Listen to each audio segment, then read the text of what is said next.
ay magmamaraya! So, mamaya. It just, you know, if I was the audience, maano ko yung sa phone, oh, may gantong side si Venus. Na umiiyak-iyak. Iyakan nga to!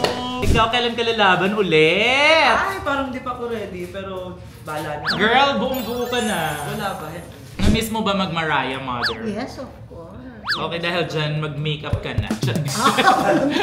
Na-miss mo pa rin.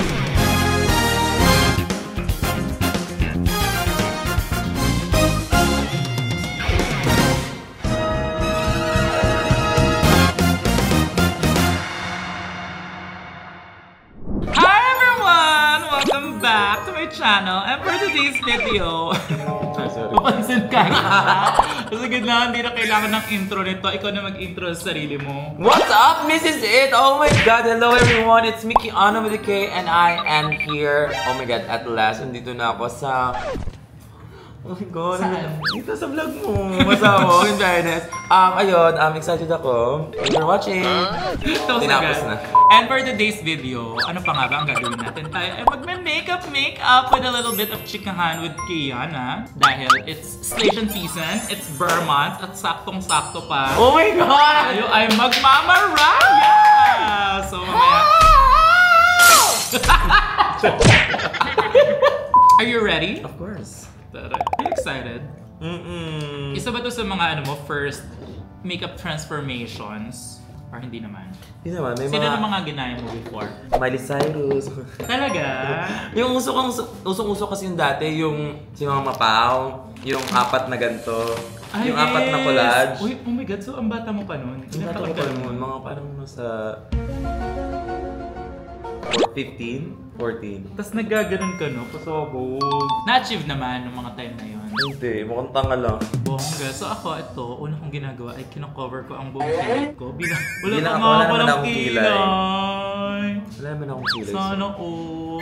Mag-shave lang ako, mag-gabing pimples ko, namumuro. Buti ano ka, no? Buti Ken, okay lang sa'yo na magmukhang alien, paminsan.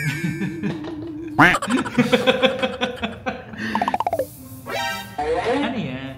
Butterfly, gaganto ko lang yung hair ko. Grabe, ang kapal ng hair mo. True. Sana all. Tsaka naka-Barbie ako na.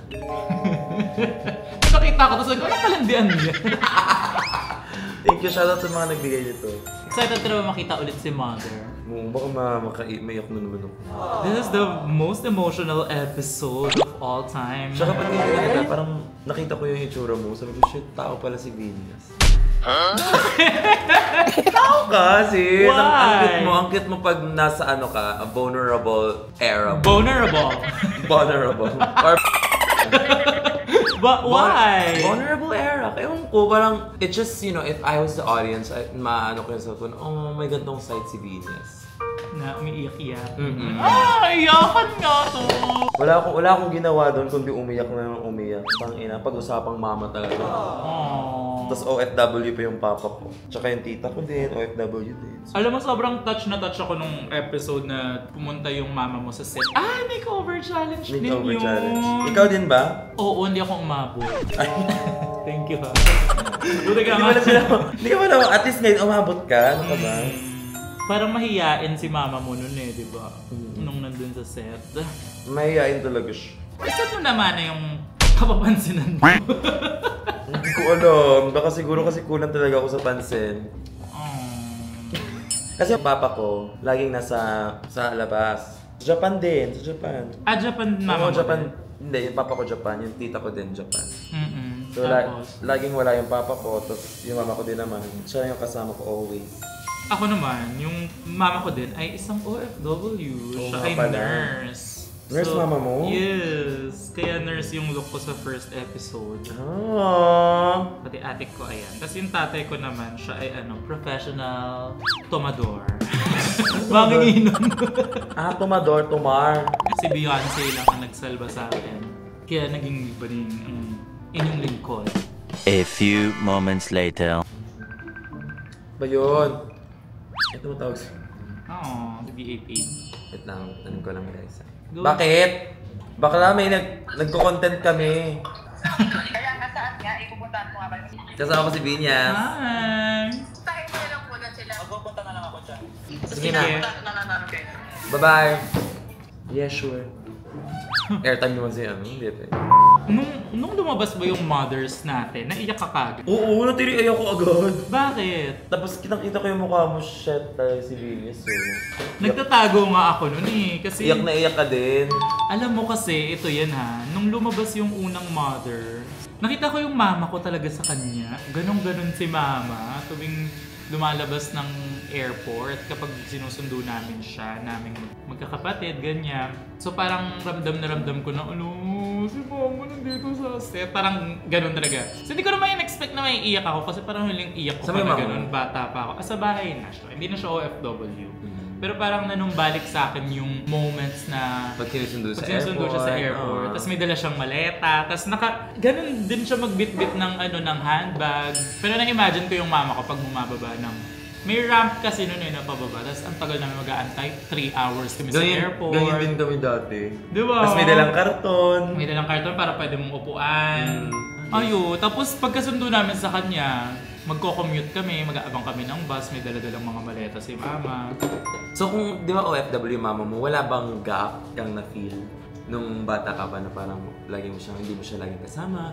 Tapos paano mo siya na-overcome baga? May nagtampo ka ba sa kanya? Or Wala, hindi ako nagtampo ever kay mami. Parang pinalaki naman kami ng tatay ko na maging grateful sa kanya. Kasi syempre yung mga pang tuition fee namin, baon, parang tuwing magpapadala siya, pinapa-message kami na, thank you kayo sa mama nyo, ganyan. Mga ganon. So, pero wala kami talagang connection na parang feeling ko hindi niya ako kilala na personally. Syempre, malayo siya. Ako din, hindi ko din alam yung personality ni mama, kung magagalitin ba siya, maano ba siya. Ang alam lang namin yung exchange ng isang text message kasi piso yun. Na para ma-receive niya na magte-thank you kami kapag Kaya ganun lang kami, parang laging, hi ma, kamusta ka na? Sana hindi ka masyadong busy dyan, huwag ka magpakapagod, thank you sa padala, I love you. And end of conversation. grabe. Kaya yung mga batang nanonood ngayon guys, please, as much as possible, mag-I love you kayo sa mga mama niyo. Yeah. Nagdrama! Wait na, mahiyak ako. Try lang. Mamaya na, wala pa ako. Foundation pa lang tayo. Kaya maging grateful tayo kung ano yung kaya nila na ibigay, kung hanggang doon lang yung kaya nilang suporta sa inyo, di ba? Kasi hindi din natin sila masisip. Minsan talaga kailangan din natin sila intindihin in a way. That's life. Especially pag malaki ka na, yun marirealize mo. Na? Parang you learn to forgive them pagka in the process of growing. Diba? Light!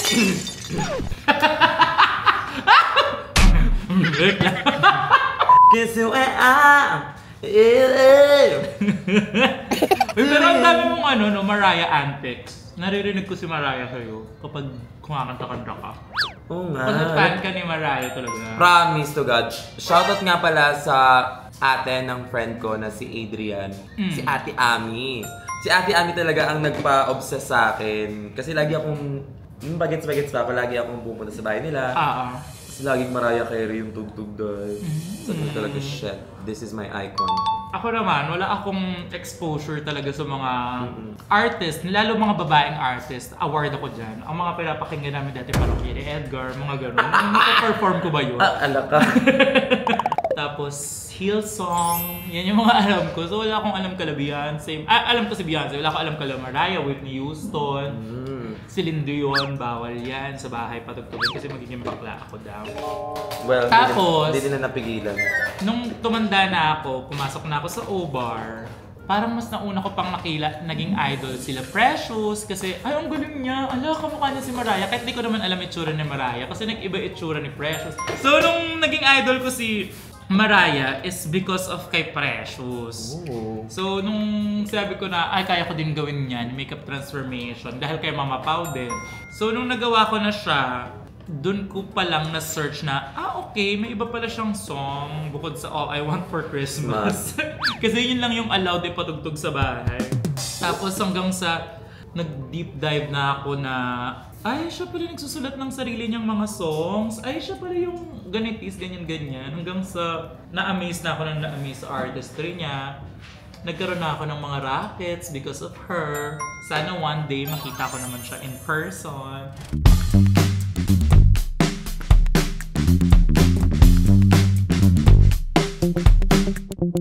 I'm so proud of how we delivered the Mariah and impersonations dun sa runway kasi it's very, very Filipino culture, di ba? Na tuwing Pasko, homecoming, Christmas, Pinoy na Pinoy, tapos nag-impersonate, nagbabalagulat sa stage.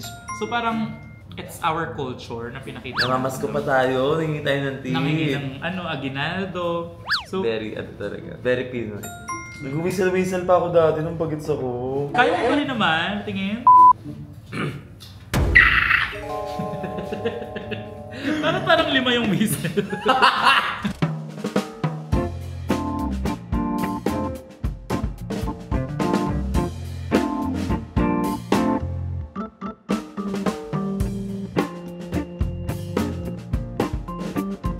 Anong strategy mo in sitting in the middle of the two divine divas? What's your strategy behind that?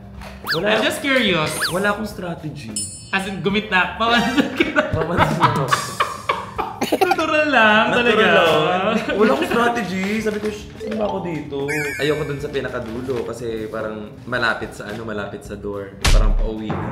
Oo. So ayoko doon. Ayoko malapit sa door, baka pauwi na yan ang ibig sabihin. So sabi ko, dito na lang ako sa kanila. Kasi syempre, nagbabanding-banding naman na din tayo sa labas. Tsaka lagi din ako nasa bahay nila. Brigitte, kasi yan dun si Zimba. Sabi ko, dito na lang ako. Mas familiar, baga. Talaga? Ako nagtaka ako nun. Sabi ko, dapat siya gumitna sa ating dalawa. Nag-i-spy ito. Ganun.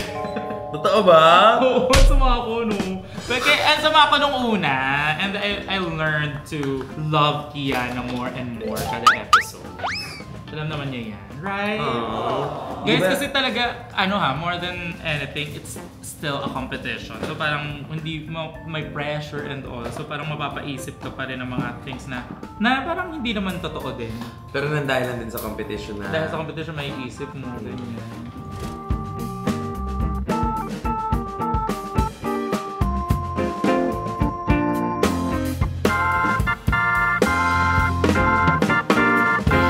A few moments later. Nag-vlog lang doon, ma. Anong talk mo? Ano lang, share lang ako ng life story ko. As a trans. Kumukha mo Minsan na si yun. Mariah. Ay, Diyos, nakita ko agad Mariah. Promise? Bakit narinig mo din? Patingin. Ay, ang bango ng... Kahit paligo. Kamusta naman Ay, kayo? kailan po today? Wala, ito. After talk, anong mga... Nag-enjoy ka naman? Yung pinakamahalaga, gaga. Or mas mahalaga doon if nagtatanggera ka na dito. Pinapaikot mo. At the same time. Yeah, At the same you know what I mean. Atake ko mo, Ariana. You know what I mean? Ikaw, kamusta ka naman, ate? Kamusta naman yung ano mo? Legislation, rin ba? Masaya. Maganda naman ang pagtanggap sa atin ng mga tao. Yes, nakikita ko naman. Ikaw, kailan ka lalaban ulit? Ay, parang di pa ako ready, pero bala na. Girl, buong-buo ka na. Wala pa, almost, parang 70%. Talaga? Bakit ka napadaan dito? Basta- Nagis mo kami agad. Oo naman, yung ganyang mukha. Make-upan mo na din siya ng Mariah. Ay, kasali ka? Maria ka din? Oo. Maria Clara. Galing. Galing mo, no? Ginoo! Ay, congratulations to being an author! Thank you, ate. Ang ganda! Alam mo yung first mo sa'yo, lagi ka nagkukuha. At saka nanood siya, no? Nanood siya. At saka ang fresh mo na. Hindi na ako nakabati sa inyo, pero pasabog. Sobrang na-appreciate namin yung pagpunta mo, no? Kasi galing ka pang ibang show. Galing ako ibang show, pero sabi ko hindi ko pwede ma-miss It's to such kasi... an honor. Such an honor. Ay, pero ang ganda ha, maganda, walang halong etchos, pasabog. Ang dami ko nakita, hindi ako nakapanood ng opening, pero ang dami ko nakita na pasabog daw yung opening. From my friends to ha, na hindi pala post lang na tinantos ako, ang ganda ng opening nila. Tas, Yung mga naabutan mo. ang naabutan ko yung game show, pasabog. No. Lola ko. Yung game show, tsaka yung For Good. Sinali nyo na ba yun? Basta Sakto umuwi ka pala na. malis na ako. Natapos mo. Natapos ko nga, bongga nga. Sige na. Tama iba naman. Tapusin lang namin yung makeup namin habang nandito sa Ilyo, magchikahan muna kami. Bye-bye. Mwah. Hi guys! So ayan, continue na tayo sa ating vlog. Dumating na si Mother! Siyempre ako pinakasikat dito. Siyempre dahil siya pinakasikat, may make-upan natin siya. We're gonna do the makeup. Na-miss mo ba mag-Mariah, Mother? Yes, of course. Okay, dahil dyan, mag-makeup ka na. Na-miss mo pa eh. So ayan, may makeup pa natin si Mother. Napakabilis lang naman makeup pa nito ni Mother. Kasi late na mukha niya, guys. Oo, at kamukha niya na din si Mariah. O dahil dyan, Kiana, Foundation tayo. buuin mo na si Mother.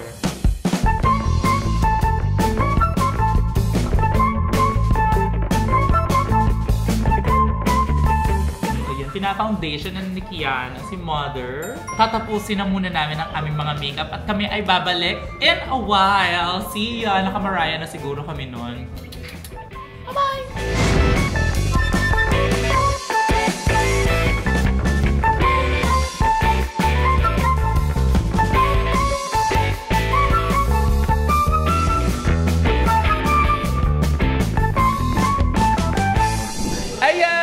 Tapos na ang aming makeup transformation as Mariah. Ito na Ayan, kayong dalawa.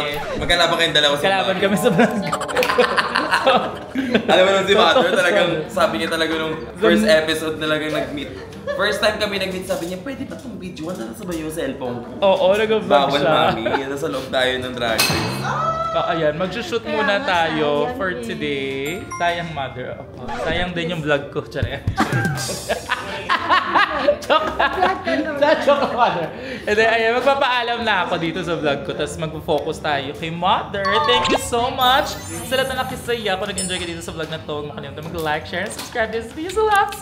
Kiana and Mother Christy, ang ating Mariah Ozawa. We are the Tres Mariah with a K. Bye-bye! Panoorin niyo yung docu.